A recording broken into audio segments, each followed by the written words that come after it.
નમો અરિહંતાણમ પદમાં નમો પદ એ સાધનાનું સાધન છે, સર્વસારનો સાર છે. તે અહમનું નિવારણ અને મમનું મારણ છે.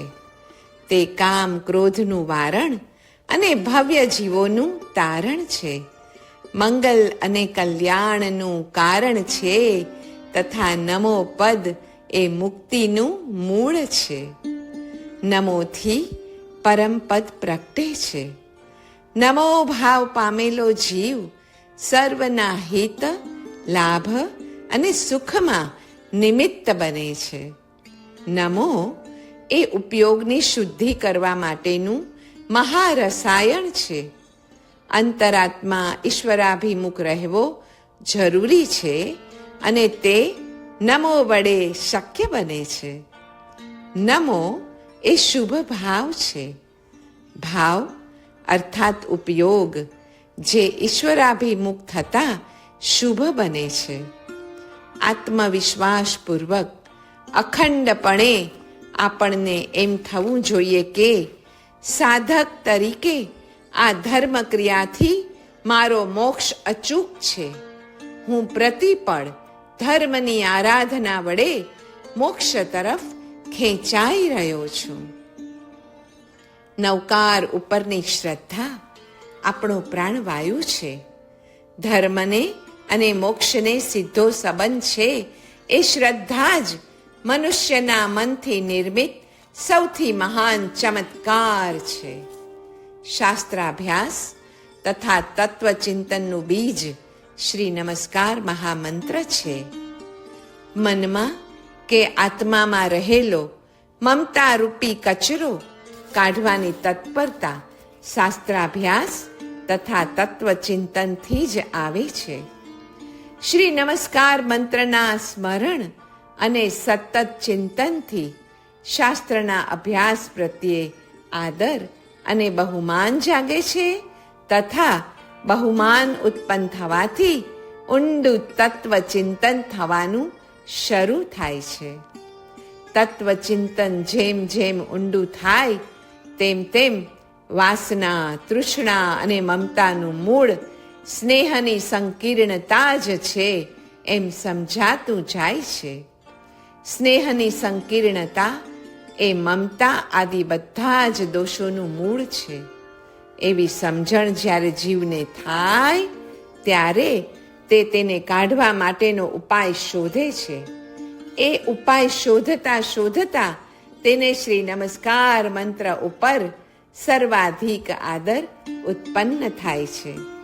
શ્રી નમસ્કાર મહામંત્ર ઉપરના અધિક આદરથી સમસ્ત જીવરાશિ ઉપર સ્નેહનો પરિણામ વ્યાપી જાય છે.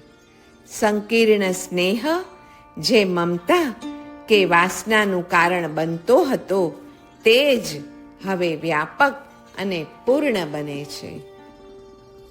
નવકાર મંત્રના જાપ સાથે મહાવીર નામનો જાપ. જાપ અને ધ્યાનથી આત્મોપયોગ અથવા સમ્યક દ્રષ્ટિરૂપ કુંડલીની જાગૃત થાય છે. કેવળ કુંભક પ્રાણાયામમાં જ મહાવીર નામનું સ્મરણ ચિંતન કરવું જોઈએ. નવકાર જાપ દ્વારા પંચ પરમેષ્ઠી રૂપ મહાવીરોને આત્મરૂપ મહાવીરમાં એક ધ્યાને પરિણમાવો. પ્રત્યેક આત્મામાં સત્તાથી ભગવાન છે જ. આત્માના જગતમાં કોઈ ન્યૂન કે કોઈ અધિક નથી. ન્યૂનાધિકતા બધી પૌદ્ગલિક જગત સાથે સંબંધિત છે. પ્રભુના નામનો જાપ કરતી વખતે સર્વ સિદ્ધો અને સર્વ તીર્થંકરોની સાથે તેમની સાથેની આપણી એકતાનું ભાવન કરવું. પછી સત્તા સ્વરૂપે નવકાર મંત્ર સાથે આત્માની એકતા ભાવવી. 4 થી 12મા ગુણસ્થાનક સુધી મહાવીરો હોય છે. 4 થી જ આંશિક મહાવીરત્વ આપણામાં સાધકમાં પ્રગટ થતું જાય છે. નવકાર એટલે વિનય અને ધર્મરૂપી વૃક્ષનું મૂળ વિનય જ છે. સંસારમાં પ્રાણી માત્રને ધર્મના 4 અંગો મળવા દુર્લભ છે. 1. મનુષ્યપણું. 2. સારા વચનોનું શ્રવણ. 3. સારા વચનોમાં શ્રદ્ધા. અને 4. એ શ્રદ્ધા અનુસાર સંયમની પ્રવૃત્તિમાં પુરુષાર્થ. સર્વનું દુઃખ એ પોતાનું જ દુઃખ છે. એ મહામંત્ર સિદ્ધ કર્યા સિવાય બીજી કોઈ રીતે સુખના આગ્રહનો અંત થતો નથી. 4 મંગળ વસ્તુ છે: અરિહંત, સિદ્ધ, સાધુ અને ધર્મ. કેમ કે તે લોકમાં ઉત્તમ છે. ઉત્તમ કેમ? તો શરણભૂત છે. જેમાં ગળપણ નહીં, તે જેમ ગોળ નહીં, તેમ જેમાં મૈત્ર્યાદિ ભાવો નહીં, તે ધર્મ નહીં. પહેલા મુક્તિ, પછી સાચી ભક્તિ. એનો અર્થ એ છે કે હૃદયમાં નિશ્ચય બેઠો હોય તો જ વ્યવહાર શુદ્ધ થાય. પ્રભુ એ નામ નહીં, ભગવાન એ નામ નહીં, પરંતુ વિશેષણ છે. જેને ભગ એટલે કે ઐશ્વર્ય પ્રાપ્ત થયું છે તેને ભગવાન કહેવાય છે. નમસ્કાર ભાવનું પરમ રહસ્ય જોઈએ. નવકારથી નામ સ્મરણ, રૂપ દર્શન અને સ્વરૂપ રમણ એ ઉપાયના પણ ઉપાય છે, સાધનના પણ સાધન છે. જેઓ 4 કષાય એટલે કે ક્રોધ, માન, માયા, લોભથી મુક્ત થવા માટે કષાયથી રહિતનું એટલે કે પંચ પરમેષ્ઠીનું સ્મરણ કરે છે, તેઓ 4 ગતિના આ ચક્રાવાથી સદાયને માટે મુક્ત થઈને પરમપદે પહોંચવાના જ છે. 4 કષાયના પ્રતિપક્ષી 4 ભાવ છે: મૈત્રી, મુદિતા, કરુણા અને માધ્યસ્થ. અન્યની ભૂલની ઉદાર દિલે ક્ષમા આપવી તે નમસ્કાર ભાવનું પરમ રહસ્ય છે. એ જ વંદન છે અને એ જ પ્રતિક્રમણ છે. નવકાર મંત્ર ક્ષમાનું કેન્દ્ર છે. સાધનાનું અનિવાર્ય અંગ એવા હૃદય શુદ્ધિનું શ્રેષ્ઠ સાધન છે. પરસ્થાનમાંથી સ્વસ્થાનમાં આવવાનો એકમાત્ર ઉપાય છે. આત્મપક્ષ અને આત્મલક્ષ્ય દ્વારા આત્મગૃહમાં સ્થિર થવાનું સ્થાન છે. નવકાર દ્વારા જ અવશ્યપણે હિતચિંતારૂપ અને સ્નેહ પરિણામરૂપ મૈત્રીથી ભાવિત થવાય છે. આવો જોઈએ ઓમ નમઃ સિદ્ધમ મંત્રની ઉપાસના. બિંદુ, નાદ અને કલામય ઓમ નમઃ સિદ્ધમ મંત્રની ઉપાસના સાધકે અચૂક કરવી જોઈએ. વર્ણ માતૃકા વડે પરામાતૃકાનું જ્ઞાન મળે છે. પ્રત્યેક વર્ણના ઉચ્ચાર રૂપે જે નાદ વ્યક્ત થાય છે તેમાં મનની સ્મૃતિરૂપી વૃત્તિને એકાગ્રતાપૂર્વક જોડી દેવાથી નાદાનુસંધાનપૂર્વક આત્માનુસંધાન થાય છે. ઓમ નમઃ સિદ્ધમ મંત્રના પ્રસ્તુત વર્ણોચ્ચારમાં વાચ્ય ન હોવાથી વાચક નથી. તેથી કેવળ નાદનો જ અનુભવ થાય છે. વર્ણનો આત્મા નાદ અર્થાત ધ્વનિ હોવાથી તેના અનુસંધાન વડે સાધક સર્વશ્રુતનો પારગામી થઈ જાય છે. શ્રુત જ્ઞાનાવર્ણીય કર્મોની નિર્જરામાં માતૃકાનું સંસ્મરણ એ સચોટ ઉપાય છે અને સરળ ઉપાય પણ છે. વર્ણ માતૃકા અનાદિ સંસિદ્ધ છે, અર્થાત તે કોઈએ બનાવેલી નથી. નામ પરિચય કરાવે છે, નમસ્કાર સમર્પણ કરાવે છે. નામ એ વસ્તુતંત્ર છે, નમસ્કાર એ પુરુષતંત્ર છે. ઓમ નમઃ સિદ્ધમ મંત્રમાં શું છે? ઓમ નમઃ સિદ્ધમમાં ઓમ એ નાદનું વ્યક્ત રૂપ છે, નમઃ એ બિંદુનું સેતુ રૂપ છે અને સિદ્ધમ એનું કલારૂપ છે. મંત્ર જાપ વડે સિદ્ધિની પ્રાપ્તિ કરવી હોય તો મનમાં ઉત્સાહ, ભાવનામાં નિશ્ચય, બુદ્ધિમાં જિજ્ઞાસા, વૃત્તિમાં ધૈર્ય, હૃદયે સંતોષ અને જનસમૂહથી એકાંત જોઈશે. નવકાર મંત્રનું નમો પદ બીજ શોધક છે. ઓમ પ્રાણબીજ તથા સિદ્ધિ બીજ છે અને નમઃ એ બિંદુ છે. તે સિદ્ધિ અને સાધનાના મધ્યમાં સેતુ છે અને સિદ્ધમ એ કલા અર્થાત ફલ છે. સંકલ્પ તથા વિકલ્પાત્મક સ્થિતિને સ્વપ્ન કહે છે. નમસ્કાર ભાવ એ જ્ઞ પરિજ્ઞા અને સર્વ સાવધ્યના ત્યાગરૂપ પરિણામ તે છે પ્રત્યાખ્યાન પરિજ્ઞા. એકનું નામ નમસ્કાર અને બીજાનું નામ સામાયિક છે. સામાયિક એ ધર્મનો હેતુ છે અને નમસ્કાર એ ધર્મના હેતુનો હેતુ છે. પરમેશથી નમસ્કાર એ ભાવ નિર્જરા અને આત્મહિત પરિજ્ઞાનો હેતુ છે. હિતાહિત અને સારા સારને પરખવાનું કામ બુદ્ધિનું છે. તેને આત્મહિત પરિજ્ઞા પણ કહે છે. આત્મહિત પરિજ્ઞાના બે પ્રકાર છે, જ્ઞ પરિજ્ઞા અને પ્રત્યાખ્યાન પરિજ્ઞા. જ્ઞ પરિજ્ઞા એટલે આત્મહિતને જાણવું અને પ્રત્યાખ્યાન પરિજ્ઞા એટલે આત્મહિતને કરવું. આત્માનું હિતાહિત શેમાં છે તે જાણીને અહિતનો પરિહાર અને હિતને અંગીકાર કરવો એનું જ નામ આત્મહિત પરિજ્ઞા છે. બોધિ દુર્લભ છે તેનો અર્થ આત્મહિત પરિજ્ઞા દુર્લભ છે.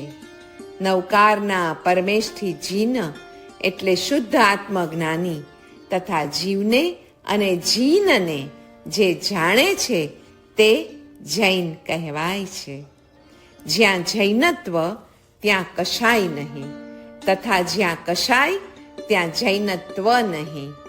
કશાય રહિત થવું તે જ છે વિતરાગ પરમાત્માનો ધર્મ. શુદ્ધાત્માના બોધક પદો જોઈએ તો શબ્દ બ્રહ્મ એ જીનવાણીનો પર્યાય છે. જે વાણી બ્રહ્મ એટલે કે કેવળ જ્ઞાન અને જ્ઞાનમય આત્માનો બોધ કરાવે તે છે શબ્દ બ્રહ્મ.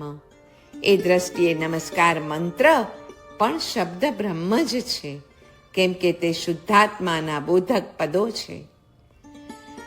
નવકારનું ધ્યાન કરવા બેસીએ ત્યારે પ્રથમ ભગવાનના ચરણનું ધ્યાન કરવું, પછી મુખ કમળનું અને તે પછી તેઓના સર્વાંગનું ધ્યાન કરવું.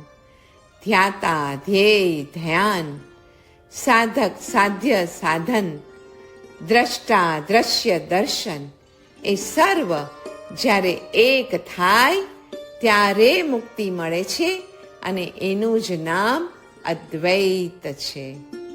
બહિરાત્મ દશા એટલે વ્યષ્ટિ ભાવ અને અંતરાત્મ દશા એટલે સમષ્ટિ ભાવ તથા પરમાત્મ દશા એટલે પરમેષ્ઠી ભાવ. નવકાર મહામંત્ર એ દયા અને ક્ષમાનો મંત્ર છે, તો ગાયત્રી મંત્ર એ બુદ્ધિ અને જ્ઞાનનો મંત્ર છે. નમસ્કાર મહામંત્રની પ્રાપ્તિ મહામૂલી છે. અન્યને આનંદિત જોઈને પોતે પણ આનંદિત થનાર જેવો સંપત્તિમાન માનવી જગતમાં અન્ય કોઈ નથી. એ દ્રષ્ટિએથી નમસ્કાર મહામંત્રની ભાવથી પ્રાપ્તિ થવી એ જ મહાસંપત્તિ છે, સર્વોત્કૃષ્ટ ભાવ સંપત્તિ છે. નમો અરિહંતાણમ એ એક જ પદમાં 4 મંગળ, 4 લોકોત્તમ અને 4 શરણ રહેલા છે. મંગળ એ આદર્શરૂપ, લોકોત્તમતા એ ઉપદેશ સ્વરૂપ અને શરણાગતિ એ આલંબન સ્વરૂપ છે. અરિહંતનો નમસ્કાર જીવને હજારો પાપથી છોડાવે છે, બોધિ લાભ માટે થાય છે, સર્વ પાપ કર્મોનો ક્ષય કરાવી સર્વોત્કૃષ્ટ મંગળ સ્વરૂપ મોક્ષ સુખને આપનારો થાય છે. અરિહંત પરમાત્માઓ ગુણ પ્રકર્ષવાન હોવાથી મંગળ સ્વરૂપ છે. તીર્થંકર નામ કર્મના વિપાકોદય રૂપ અચિંત્ય શક્તિ સમેત હોવાથી લોકોત્તમ સ્વરૂપ છે અને સર્વથા પરાર્થ રસિકતાને વરેલા હોવાથી પરમ શરણરૂપ પણ છે. પરમેશથી નમસ્કારથી સમત્વની સિદ્ધિ થાય છે. 14 પૂર્વ અને દ્વાદશાંગીમાંથી આપણને જે અનેક પ્રકારનો પ્રકાશ મળે છે તેમાંનો એક પ્રકાશ એ છે કે આત્મદ્રષ્ટિએ કોઈ કરતા કોઈ જીવ આપણાથી ઉતરતો નથી અને દેહ દ્રષ્ટિએ કોઈ કરતા કોઈ પણ જીવ આપણાથી ચઢિયાતો નથી. કર્મ મુક્ત જીવની અવસ્થા સર્વની સરખી સુખદાયક છે. કર્મબદ્ધ અવસ્થા સર્વને સરખી કષ્ટદાયક છે, કેમ કે કર્મજનિત સુખ પણ પરિણામે તો દુઃખદાયક જ છે. સર્વ જીવો સાથે પોતાની તુલ્યતાનું આ પ્રકારે ભાવન અને તે વડે પ્રાપ્ત થતું અપૂર્વ સમત્વ એ મોક્ષનું અસાધારણ કારણ છે. અતીત કાળના અનંતા, વર્તમાન કાળના સર્વ ક્ષેત્રના કેવળ જ્ઞાનીઓ અને છદ્મસ્થ મુનિઓ તથા અનાગતના અર્થાત ભવિષ્ય કાળના અનંતા આચાર્ય ઉપાધ્યાય આદિ સાધુ ભગવંતોને નમસ્કાર થાય છે. એ નમસ્કાર પરમેષ્ઠીઓમાં રહેલા સમત્વને ઉદ્દેશીને થતો હોવાથી સમત્વની સિદ્ધિ કરે છે. ચૈતન્યનું અનંત સુખ, અનંત અનંત સુખ નવકાર મહામંત્રમાં છે. શ્રી નમસ્કાર મહામંત્રના પદોનું રટણ કરવાથી નિજ શુદ્ધાત્માનો પ્રત્યક્ષ અપરોક્ષ બોધ થાય છે. આત્મા સ્વયં ધર્મ રૂપ છે. તેની સિદ્ધિ અંતરદ્રષ્ટિ વડે મોહનો નાશ કરવાથી થાય છે.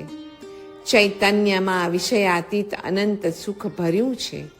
તેની તરફ દ્રષ્ટિ કરાવનાર મંત્ર તે નમસ્કાર મહામંત્ર છે.